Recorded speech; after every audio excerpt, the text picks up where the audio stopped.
Hey BookTube, it's Jackie. How's it going? If you're new to me and this is the first time you're seeing my face, hello, what's up? My name's Jackie. I sit on my floor and I talk about books. So I hope it's why you're here because that's what's going to be happening today. If you're not new to me, thank you for always tuning in and continued support. I really do appreciate it. So today for you, I have my weekly wrap up. This is week 44, which encompasses dates from October 27th through November 2nd and all my reading shenanigans in between. So if you'd like to see what I was up to that week, grab yourself a drink, have yourself a seat, and let's get talking some books. Okay, so this week I completed 2 books and started a third one. So I'm still on that roll. I'm really proud of myself. Yay. Very, very proud of myself. So let's just get right into it. The first one is Burn the Dark by S.A. Hunt. I gave this 3.5 stars. This is what I was reading for the Black Hat Book Coven. If you're not familiar with the Black Hat Book Coven, that is an online book club that I'm part of with 3 other lovely ladies, and I'll link in the down box below. Becky from Beckx Reads, Laura from A Book Circus, and Kristen from Kristen Craves Books. And this one we actually had a guest coven member, April, at Happily Ever After April, and this was her pick. This is the first installment to the Malice Domesticus trilogy. I'm not sure if I pronounced that right. It is horror suspense. We have graphic body descriptions and blood consumption. Just a few triggers in this installment. A brief summary of this one. We follow a YouTuber who kills witches on their channel. Everyone believes that it's fake, but it's actually real. She's actually killing these witches and putting it online. And she has a bajillion followers and is self-employed with this. As well, we follow a young group of kids that have just moved in the town that she's from and actually live in her old house that she grew up in. The YouTuber eventually makes her way back into the home, into her original town, to defeat this clan of witches that actually killed her mother. Secrets are revealed, ties are formed, and then we find out that there's some more stuff brewing in this house than what she was led to believe growing up. And maybe witching and witchcraft hits a little closer to home than she thinks. So, what worked in this book for me? I liked the main plot line. Okay, I did. I liked the idea of destroying the witches that took her mom down, and there was a snafu in it with the Red Lord. That's what we call him, the Red Lord. He's this dude, this worm-looking dude. Okay. I enjoyed it. I enjoyed that main plot line. I thought it was great. I had no issue with that. I thought it was portrayed fairly well. It didn't stray from it at all. So I enjoyed that. There was a little bit of a start of a romance to this book, and I did find out that in later installments, the romance gets more developed. So this is just the initial meeting, meet cute, greeting, building blocks. I liked the pace of this. It didn't seem forced. It was a setup. So you do have that kind of tension where they both know it's a setup, but at the same time, they both aren't upset about it, but they are upset because they weren't informed about that. So I enjoyed that little dichotomy with it. And there was a really good balance between the characters. Our main characters, and to be perfectly honest, I can't remember their fucking names. Let me just look it up real fast. Robin is our YouTube girly, and she goes back to Blackfield, and I don't remember what the guy's name is. Kenway? No, Kenway's the gay bestie, I think. Yeah, we'll get to that. We'll get to that. But Robin, our main character, I like the pace between her and her love interest. He is actually a veteran, and has a prosthetic leg, which I thought was a really interesting twist because I find his humor about his prosthetic hilarious because it is injected in this book a lot, and I thought it was really interesting that she had the main character play off of that humor. So there's a very dark level of humor in this book, which I do appreciate. The opening scene of this book, jam-packed, super action orientated. Oh my God, I thought I was on a roll. Like, it does not hold back. I mean, page 1, you're in it, and you're like, what the fuck did I just step into? And then it slows down from there. So the opening scene, really gripping, really attracting to you. You don't really understand what's going on, but there's so much action and there's so much gore and there's so much just bam, all this stuff coming at your senses. You just take it in, and it was a good time. I liked that opening scene. I'm not going to deny that was a good hook for me, but it definitely slowed down after that. What didn't work in this book? Well, for starters, I can't really remember anything.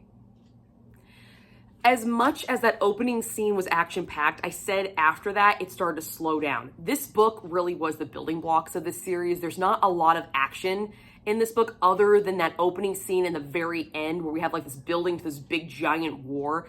Other than that, we're just meeting a bunch of characters, but there's not a lot of drama around the characters to really remember them and stick. Hence why I can't really remember the romantic's name, and I barely remember the lead character's name. That sucks because I gave this a 3.5 because that was my initial scoring on it, and I feel like this book does deserve it, but it just didn't have that staying power with me.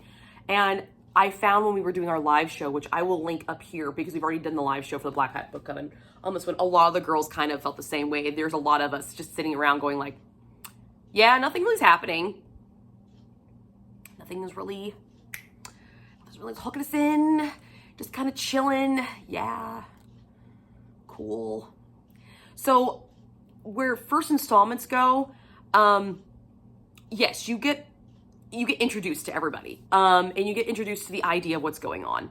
But is it memorable? No, not really. There's a couple of memorable parts. The gore factor, for one. I mean, she's eating a fruit that's bleeding. Like, you're gonna remember somebody eating a banana that's bleeding. You're gonna fucking remember that. I don't remember who was eating that, but I know it was a witch, and I know I was a little when I read that.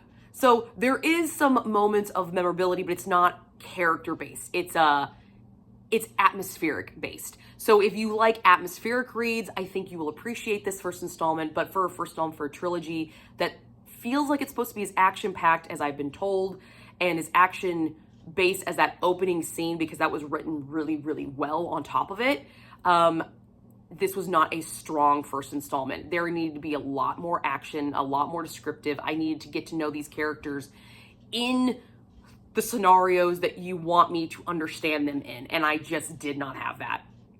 But the gore factor was tenfold. That was great. Yeah. Yeah. Nice gore factor. So this is about a YouTuber. And we see very little YouTuber references. That was actually one of the reasons I was excited about this book when April picked it. I was like, oh, that's cool. We're all booktubers. You know, this is going to be kind of like something I can relate to. No, I can't. I saw her hold a camera a couple of times and maybe reference to editing. But like in a 300 and something page, how many pages are in this book? 368 page book. There was maybe like 3 references to YouTube. And I'm like, literally, it says in the first line on the back of the book, Robin is a YouTube celebrity who has gone viral with her most intensely realistic witch hunter series. I should be seeing a shit ton more about that than a couple of references in this book. That's what I should be saying. I should understand that this is her bread and butter. This is her livelihood. I need to understand why, her backstory, why she got into it. And I don't really have a lot of those pieces. I have bits of those pieces, but I don't have the full stories. And I really think this first installment needed that. And I would have loved to see more of those YouTube references, especially with some of the dark humor that was involved in this story. There's a lot of things about YouTube being on it that kind of suck. I don't do editing. Many of you know that I do one-shot takes. You don't see a lot of editing. And if you do, it's a cut screen. It's not like split in the middle of sentences or anything like that. Because I'm going to be perfectly honest, I'm not talented enough to do that. I'm not patient enough to do that. And I don't care enough to do that. This is me. This is all the fuck ups, everything. Like, this is just me having a good time with my friends and being able to talk to people about books and having a grand old fucking time. But you see very little editing in my books, in my videos. But in some of my other friends' videos, you see a lot of editing. And that was one of their biggest gripes is like, editing sucks. This fucking blows. And to see the editing on a person who kills people, you only get the one-shot take. So I was sitting here, I'm like, what fucking editing do you have to fucking do, lady? It's a one-shot take. You don't sound like you go reenact this shit. I mean, everybody thinks that you are, but we all know that you're not. So I wish there was more of the uphill battles with YouTube. I wish there was more of the kind of concern with the viewers, more of like maybe reading the commentary on some of these videos, dealing with like hecklers or super fans, especially since she's a traveling YouTuber. I would have loved to see more of that dynamic brought into this book, but we didn't. We didn't. At all. Sorry, I'm working on a cold. Forgive me. Sounds lovely, doesn't it? Yeah. Mm-hmm.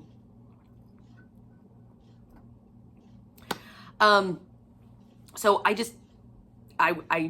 that was a miss for me. She could have been any profession.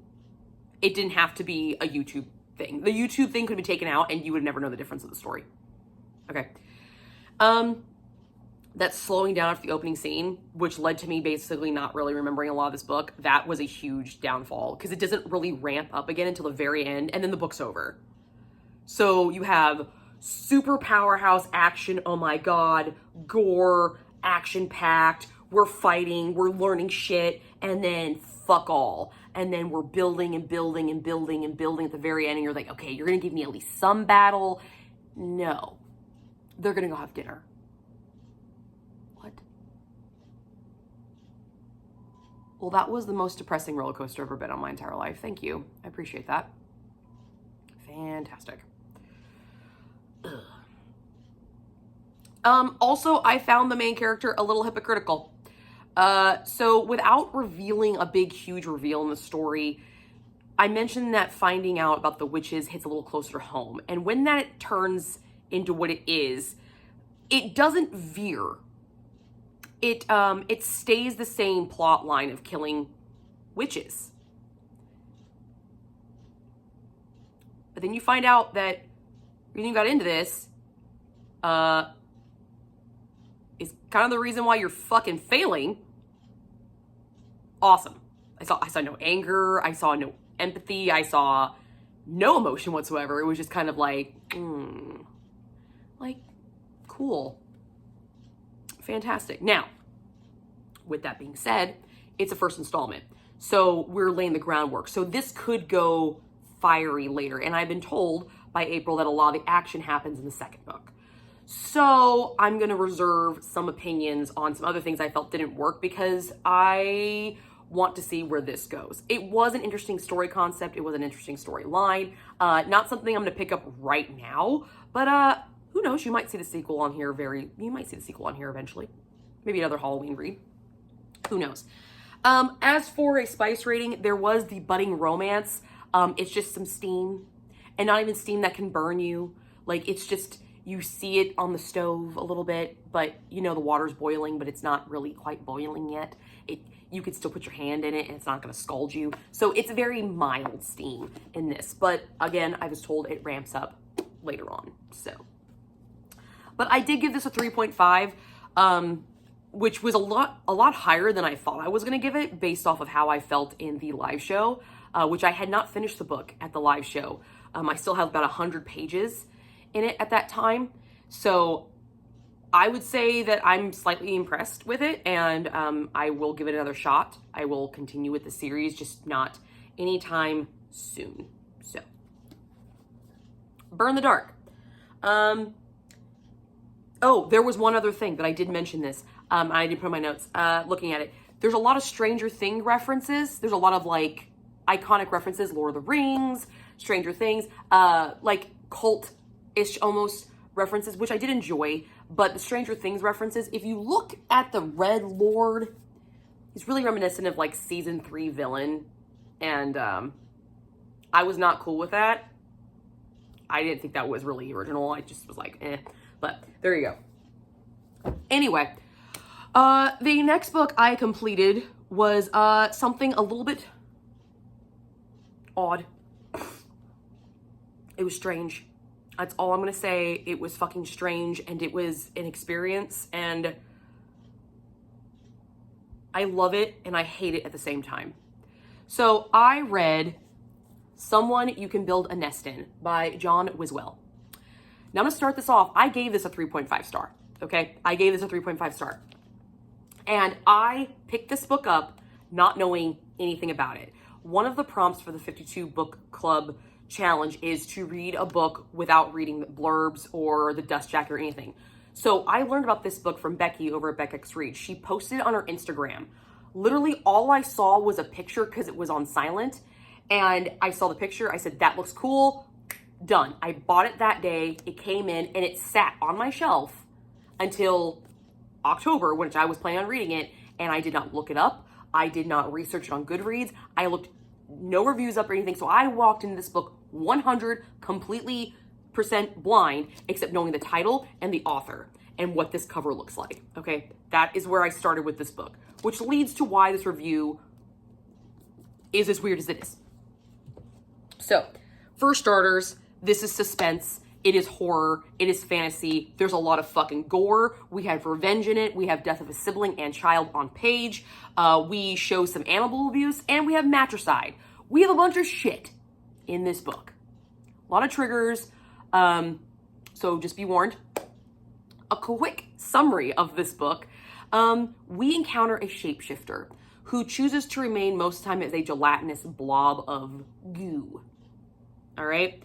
And they are in hibernation at this point when we're introduced them. And monster hunters have entered their domain and awoken them from their hibernation.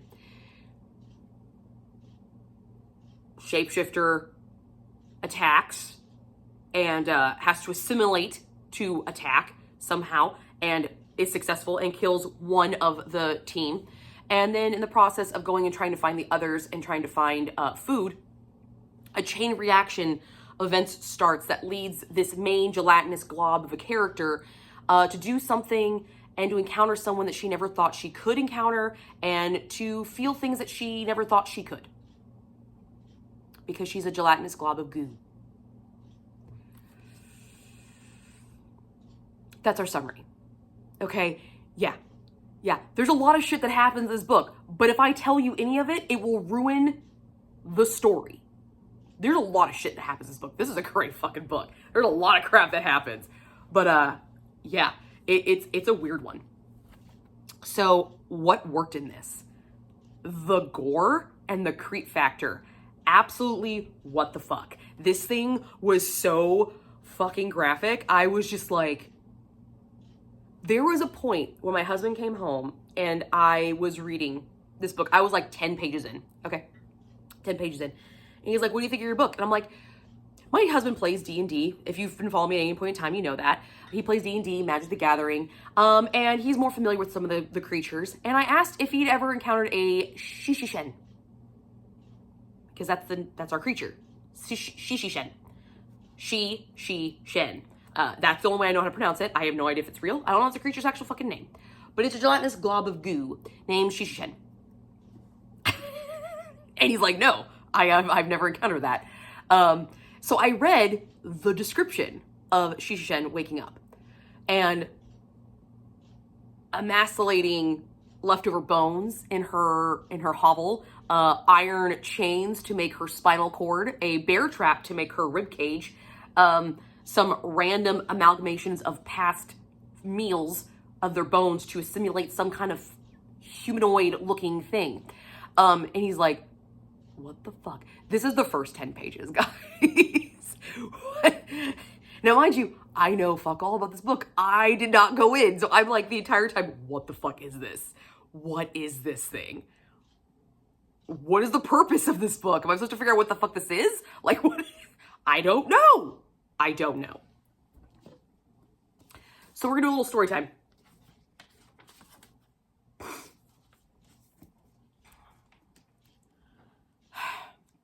This is the first page. Each year, when Shishishen hibernated, she dreamed of her childhood nest. On the warmth of it, a warmth unlike anything in the adult world, soft and pliable heat, keeping her and her siblings alive. In that warmth, they were fed raw life, her father's ribs, rich in marrow, cracking delicately in their mouths, and providing the first feast of their lives. His fat deposits were generous and his entrails sheltered them with the cruel winter elements. If Shishishen could have spent her entire life inside the nest of his remains, she would have. But all childhood ends. Hers ended with one of her sisters bit off Shishishen's left heel. Her siblings matured too quickly and hungered for more than their father. Shishishen had to defend herself using jagged fragments of their father's pelvis, his final and most gracious gift. The assault was a gift from her siblings, too, for she spent a week dining on their savory carcasses. Mourning wasn't natural to her. She missed the succulence of her siblings for some time and had the errant moment of nostalgia for sharing their body heat. Little of her prey was memorable. Of her mother, she only remembered her wide maw and the artificial steel fangs she'd worn. Still, Shishishen would always miss the nest that her father had made out of himself. He had been a good parent and a better setting. Nothing matched that nest. These ruins were little more than an unloved cave, where weather had caved in the ceiling.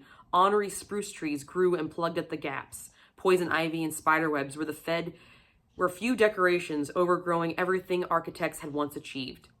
Deep beneath the ruins lay an underground hot spring that some aspiring human had connected to a bathing room. Nowadays, the chamber was flooded with human murk, gone brackish and amniotic from Shishishen's excretions. It was nearly opaque down in the waters. They were a refreshing place to hibernate through winter seasons. That's why I walked into this book. Okay. What? What the fuck? Holy shit. So gore factor on point. That's the first page.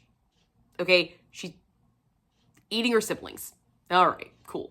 Is it cannibalism if they're a gelatinous form of goo? I don't know. I'm not going to look that up. My search history on my internet already looks creepy enough as it is. I don't need that on my search history. Thank you. But it worked. It kept me engaged. It kept me looking. It kept me reading these passages to people. Like, what do you think of this? What do you make of this? Because I don't fucking know. This is crazy. I don't understand this. This is weird. So, yeah, gore factor on fucking point. I love the twists and turns in this. Once you actually start to get into the story and meet the story, there's a lot of twists and turns and layers and kind of soap opera-ish kind of twists. And jumps and falls. And I really enjoyed that because not only was the gore factor on point, then you have this level of drama that's like soap opera level. And I'm like, fuck yes. Yes, absolutely. This is dope. We're talking Game of Thrones level twists, family orientated twists. Like, yeah, bring it on. Bring this the fuck on. I like it. I like it a lot. The what the fuck component. There are so many times in the story that I was just sitting here, what the fuck? I just kept saying it. What the fuck? I don't know what's going on, but I don't care because it's dope. But what the fuck? What the fuck am I reading? Like, is this gelatinous goo trying to get it on with some chick? Like, what? Wait, huh? This girl's a brat. Like, what the fuck is wrong with this chick? Like, I'm sorry, are you growing anatomy? Like, can you grow your own anatomy? Like, what? Huh? Why? What? I don't know what's going on. But it was great. It kept me intrigued. It did.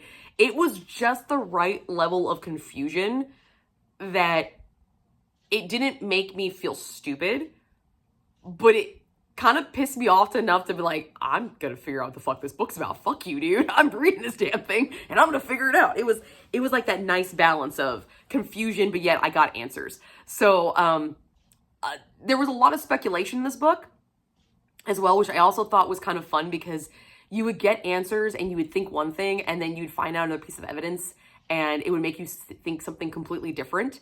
And you're just like, oh my God, why didn't I see that? That makes so much more sense. But I immediately went to this because this is it was a good time. It was a good time with the what the fuck component. Like, yeah, if you could put something weird in this book, it was in this fucking book. It was. Yeah. Tentacles and all. Tentacles, yeah. Yeah. I'm gonna leave it at tentacles. So we don't actually have a traditional epilogue in this story, but the way it was handled was awesome. It is definitely a nice play on the word epilogue within the story. It's a nice homage to it, but not being a traditional epilogue. So I really enjoyed that because I'm not a huge epilogue fan. I think they're kind of annoying. But the way this author incorporated the epilogue into the story and made it a character, absolutely. That was fantastic. I loved that. Once I read that, I was like, shut the fuck up, you did not. Because there's a definite point in the story where you feel like the story is done. And then you have a couple more chapters and you're just like, okay, what else could be going on right now? Like, all right. And then you learn that what you're reading is the epilogue, but the epilogue is a character. That's awesome. I love that. That was great. Applaud. I've never seen that done before. And I really, really appreciated that. That was great. For somebody who doesn't usually like epilogues, you tricked me into reading it and enjoying it. So thank you for that. As much as I like this book, there was some stuff in it that didn't work. The graphicness that was used was not continuously through. I saw the graphicness when it talked about the gore and the assimilation of body parts and the consumption of things. But that same level of descriptiveness that our author used to really just engross you into that and kind of make you be like, what the fuck am I reading? Did I just read that right? Did they just put a bear trap in their fucking chest as a rib cage? What? Am I seeing this right? That same level that puts you there was not carried over through the non-descriptive areas of the storylines. And I thought that was kind of weird. Very reminiscent of Gregory Maguire in his Life and Times of the Wicked Witch of the West. He did that a lot. Like, the times he would use a description were like minute times. He didn't use them during the normal times. But in this book, it wasn't used continuously through. It was like, I've had my fill. I'm going to just kind of do easy stuff now. But I still needed that descriptiveness because I know you can do it as an author. So, like, give it to me, all of it. Like, give it to me. You got this. It's not bogging me down. It's not weighing me down. It's just giving me more and more layers of this complex, crazy ass fucking story. And I wanted more of that description in the action parts of the scenes, in the dialogue part of the scenes where we're just talking characters. This is more a ambiance, environmental driven story than it is character driven. And I kind of wanted more of a balance with that. So that was a little disheartening, but still great nonetheless. There was multiple times in the story, and I think it had to do with a lot of this description, this jump from massive description to like none. Multiple times I was lost what I was reading. There were many times where I would read a paragraph and then I would read another paragraph and I'd be like, did I miss a paragraph? Did I miss something? Did a page stick together? Because I feel like I've missed something. And I didn't. It was just choppy. And it wasn't like that the entire time, but there were definitely areas and they didn't settle well. They didn't sit well. And it bothered me. And it was probably the only annoying time of the book because I really enjoyed this. And then I get this like choppy, like weird moment. I'm like, what? What happened to this smooth thing that I just had? Why? What the fuck is this? No, I don't like that. So the voice that was used throughout the book was not continuous. And it really showed at these moments that he would switch voices or points of view. And it didn't sit well with me. I felt that there was more backstory needed on this creature. I still don't know much about this creature at all. Like, what actually are they? Like, they're obviously not one of a kind because you learn that.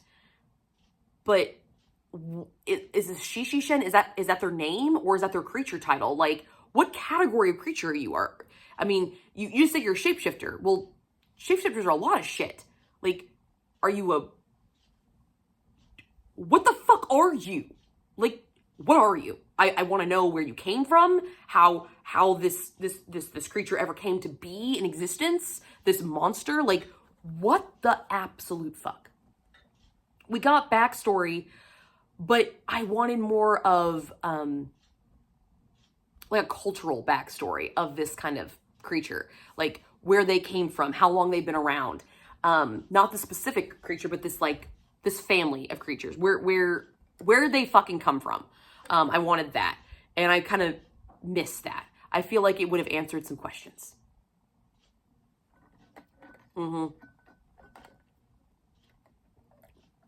It lacked that backstory that I wanted. And even though there is a romance in this, I'm not giving this a spice rating because this is not a steamy book. Like there is a romance in it, but it's a romance for building a nest. And then learning that building a nest is not necessarily building a nest within, but you could build a nest together, if that makes any sense. So, yeah, 3.5 stars. One downfall of this book for me, but also a positive, is I knew nothing about this book going in. So some of my problems might be the fact that I didn't read the dust jacket, which explains a lot of shit. It explains a lot of shit, by the way. So, it's a great book to read for the not knowing anything about 52 book challenge, because it's definitely out there for sure. This was definitely a trip and fun, and definitely a fun Halloween read for sure. But I feel like next time I read one of his books, because I plan on continuing with this author, I found another book that he wrote that I'm like very interested in checking out. I plan on reading the synopsis of. But at the same time, I wouldn't have as cool of experience, I think, if I knew going in that this was a shapeshifter and all this other blurb, all the other spoilers that are in this. They're not really spoilers, but they do kind of give you an idea of what's going to happen in the story. So I feel like, depending on what kind of reader you are, this could be either or. It could be good with not knowing anything. It could be not very good. For me, my assumptions were totally wrong. My assumptions were way off. I looked at this thing, I'm like, there's some tentacles on here, there's some chains, there's some spiders, there's some witchy shit. I'm like, okay, that is not what I expected at all. But now that I've read the story, this cover makes so much more sense, and I could see all of the homage points in the story. So, you know, take it what's worth it. It's kind of a fun one. It's definitely a fun one. It's a unique one for sure. The next book that I started, but I have not completed, was A Way Home by Kira Andrews. This is the third installment to the Gay Amish Romance series that I started. I am listening to this on Audible, and it is done by John Solo, and this is the conclusion to the trilogy of David and Isaac. They have to return back to help Isaac's brother, who is suffering from cancer, and we get to see how their family reacts after they fled and left the Amish lifestyle behind. And secrets are starting to come to fruition, and people are starting to learn who David and Isaac really are. And I'm having a really, really good time with this series. This installment's very, very fun to listen to. It's a more emotionally draining than the other two, for sure, because of some of the feelings between family members that are being displayed. It's definitely going to be a difficult one. But I'm having a really good time with this series and Kira Andrews' writing. I really enjoy her a lot. I plan on picking up more of her series. So I will have more to talk about that when I finish this book. But that is what I've got for you guys this week. I hope you enjoyed this, and I will see you guys all soon with another video.